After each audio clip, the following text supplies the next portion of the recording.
اگه بعد تمرین حتی یه ذره هم بدن درد نداری، تبریک میگم.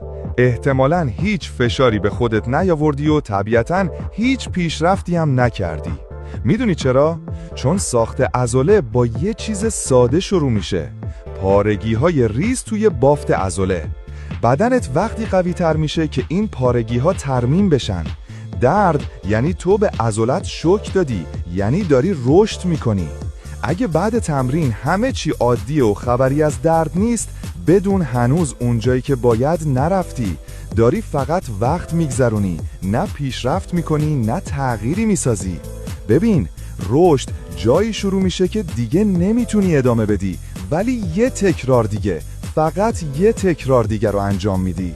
اصل اضافه بار رفیق، یا باید وزنتو سنگین تر کنی یا تعدادتو بیشتر. هر هفته یه قدم جلوتر. بدن قوی با راحتی ساخته نمیشه، با درد ساخته میشه.